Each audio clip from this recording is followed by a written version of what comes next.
Hello guys, ഇന്ന് ഞങ്ങൾ ലോക സിനിമ കണ്ടിട്ട് വന്നിരിക്കുകയാണ്. ഇതെൻ്റെ സുഹൃത്ത് സിനോയാണ്. സിനോ ഞാനും കൂടെയാണ് സിനിമ കാണാൻ പോയത്. അപ്പോൾ ഡൊമിനിക് അരുൺ സംവിധാനം ചെയ്ത ലോക, അതായത് ചാപ്റ്റർ 1 ചന്ദ്ര എന്ന സിനിമയാണ് കണ്ടത്. കല്യാണി പ്രിയദർശൻ കേന്ദ്ര കഥാപാത്രമായ സിനിമയെന്ന് പറയുമ്പോൾ ഭയങ്കര സെറ്റപ്പായിട്ടാണ് വന്നിരിക്കുന്നത്. നസ്ലനുണ്ട്, ചന്തു സലീം കുമാറുണ്ട്, പിന്നെ കുറേ സർപ്രൈസിങ് ക്യാരക്ടേഴ്സൊക്കെ കയറി വരുന്നുണ്ട് സിനിമയിൽ. ഒരു അടിപൊളി പടമാണ്. നമ്മൾ ഈ ഇംഗ്ലീഷിൽ Avengers, star wars, wonder woman ഒക്കെ കാണുന്ന പോലെ അങ്ങനത്തെ ഒരു ചിത്രമാണിത്. നമ്മൾ മലയാള സിനിമയിൽ നിന്ന് ഇങ്ങനെ ഒരു സിനിമ പ്രതീക്ഷിച്ചിട്ടില്ല. കാരണം ഇനി പ്രതീക്ഷിക്കാം ഇതിൻ്റെ അപ്പുറത്തേക്ക്. സിനിമ ഇഷ്ടപ്പെട്ടോ? അടിപൊളി സിനിമ, കണ്ടത് വെച്ച് നല്ലൊരു പടമായിരുന്നു. വെറൈറ്റി സ്റ്റോറി ആയിരുന്നു, കണ്ടിഷ്ടപ്പെട്ടു.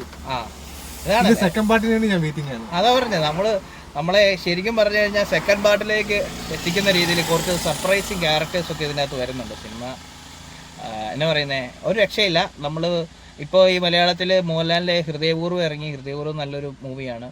ഇപ്പോൾ ലോക ഇറങ്ങി. അപ്പോൾ ഓണത്തിന് 2 സൂപ്പർ ഹിറ്റ് മൂവീസ് വന്നിട്ടുണ്ട്. ലോക അടിപൊളിയാണ്, ഹൃദയപൂർവ്വം കഴിഞ്ഞ ദിവസം കണ്ടിരുന്നു. എന്തായാലും ലോക എന്ന് പറയുന്ന സിനിമ ഞെട്ടിച്ചിട്ടുണ്ട് മലയാളി പ്രേക്ഷകരെ. പിന്നെ ഇങ്ങനെയുള്ള മൂവീസ് സത്യം പറഞ്ഞാൽ ഇംഗ്ലീഷിലൊക്കെ മാത്രം ഹോളിവുഡ് സ്റ്റൈലിൽ നമ്മൾ കണ്ടിരിക്കുന്ന സിനിമകളാണ്. നമ്മൾ അങ്ങനെ കുറേ അവഞ്ചേഴ്സ് പോലുള്ള സിനിമകളൊക്കെ കണ്ടിട്ടുണ്ട്. അതിൻ്റെ അകത്ത് വരുന്ന പോലത്തെ ഒത്തിരി എന്താ പറയുന്നത്, ഇതിലൊരു സ്ത്രീ കഥാപാത്രം കല്യാണിയാണ് മെയിനായിട്ട് ഫോക്കസ് ചെയ്തത്. കല്യാണിയാണ് അങ്ങനത്തെ ഒരു അമാനുഷിക, അല്ലെങ്കിൽ അങ്ങനെ ഒരു ശക്തിയുള്ള, കുറച്ച് ശക്തികളൊക്കെ ഉള്ള ഒരു സ്ത്രീ കഥാപാത്രമാണ്. എന്നാൽ ഇതിൻ്റെ അകത്ത് വില്ലനായിട്ട് വന്നിരിക്കുന്ന വേറൊരു വ്യക്തി എന്ന് പറയുന്ന ലിയോയ്ക്കകത്ത് അഭിനയിച്ചിട്ടുള്ള ആ ഒരു വില്ലനാണ് തുടക്കത്തിൽ കാണിക്കുന്ന സൈക്കോ വില്ലൻ. എന്തായാലും ബാക്കി കുറേ ക്യാരക്ടേഴ്സ്, സർപ്രൈസിങ് ക്യാരക്ടേഴ്സ് ഇടയ്ക്ക് കയറി വന്നു പോകുന്നുണ്ട്. അത് സെക്കൻഡ് പാർട്ടിലേക്ക് സെറ്റ് ചെയ്ത് വെച്ചിരിക്കുന്നതാണ്. മേക്കിംഗ് അടിപൊളി, ജെയ്ക്സ് ബിജോയുടെ മ്യൂസിക് അടിപൊളി, പിന്നെ ചമൻ ചാക്കോയുടെ എഡിറ്റിംഗ് അടിപൊളി, എല്ലാം കൊണ്ടും ഡയറക്ഷനും അടിപൊളി, ലാഗും ഇല്ല, കണ്ടിരിക്കാം. നല്ല പടമാണ്. ഭയങ്കര ഞാൻ ഹൃദയപൂർവ്വം കണ്ടതാണ്. കണ്ടത് വെച്ച് നല്ലൊരു വെറൈറ്റി പടമാണിത്. അതെ അതെ അതെ അതെ. ഹൃദയപൂർവ്വം എന്ന് പറയുന്ന ഒരു വേറെ ഫീൽ ഗുഡ് മൂവി ആണെങ്കിൽ ഇത് വേറൊരു ടൈപ്പ് ഓഫ് മൂവിയാണ്. എന്തായാലും നമ്മളെ ഒരുപാട് പിടിച്ചിരുത്താൻ പറ്റുന്ന എലമെന്റ്സോ, പിന്നെ കുറേ നസ്ലനൊക്കെ വരുമ്പോൾ അതിനകത്ത് തമാശ ഉണ്ടാവുമല്ലോ. ചന്തു സലീംകുമാർ എന്ന് പറയുമ്പോൾ സലീംകുമാറിനെ പറിച്ചു വെച്ചേക്കുന്ന പോലെയാണ് പുള്ളിയുടെ ആക്ടിങ്, പുള്ളിയുടെ മാനറിസംസ് എല്ലാം കയറി വരുന്നുണ്ട്. അപ്പൻ്റെ പാതയിൽ തന്നെ മകനും വരുന്നുണ്ട്. അതേതായാലും നന്നായിട്ടുണ്ട്. എക്സ്പ്രഷൻസ് എല്ലാം പൊളിയാണ്. നസ്ലനെ പിന്നെ പറയേണ്ട കാര്യമില്ല. അപ്പോൾ അങ്ങനെ അടിപൊളിയായിട്ട് കാര്യങ്ങളൊക്കെ വരുന്നുണ്ട്. പിന്നെ സർപ്രൈസിങ് ആയിട്ട് വരുന്ന താരങ്ങളുടെ പേര് ഇതിനകത്ത് പറയുന്നില്ല.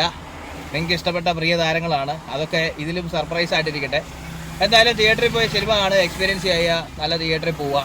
ഞങ്ങൾ ഒരു ചെറിയ തിയേറ്ററാണ് പോയി കണ്ടത്. ഞങ്ങളുടെ അന്നേരത്തെ ഒരു സാഹചര്യത്തിൽ ഞങ്ങൾ പെട്ടെന്ന് സിനിമ കാണാൻ പോയത് പൊൻകുന്നത്തുള്ളൊരു തിയേറ്ററിലാണ് പോയത്. Focus cinema. അത് തിയേറ്ററിൽ ചെറുതാണ്, പക്ഷേ കുഴപ്പമില്ലായിരുന്നു. പക്ഷേ ഞങ്ങൾക്ക് അവിടെ പാർക്കിംഗ് വളരെ മോശമായിരുന്നു. വണ്ടിയൊന്ന് ഇട്ടിട്ട് പിന്നെ തിരിച്ചെടുക്കാൻ പറ്റാത്തൊരു സാഹചര്യമായി. സിനിമയായിട്ട് ബന്ധപ്പെട്ട കാര്യമില്ല, അവിടെ ഉണ്ടായ കാര്യമാണ് ഞങ്ങൾ വെറുതെ പറഞ്ഞതേ ഉള്ളൂ.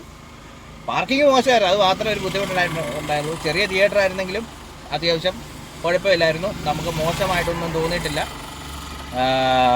സീറ്റ് നമ്പേഴ്സ് വളരെ കുറവാണ്, പക്ഷേ ഉള്ളത് വെച്ച് അവർ സെറ്റ് ചെയ്ത് നന്നാക്കിയിട്ടുണ്ട്. എന്തായാലും എല്ലാവരും തിയേറ്ററിൽ പോയി കാണുക. ഇതിൻ്റെ സെക്കൻഡ് പാർട്ടിനായിട്ട് വെയിറ്റിംഗ് ആണ്. അപ്പോൾ ബൈ ബൈ, താങ്ക് യു.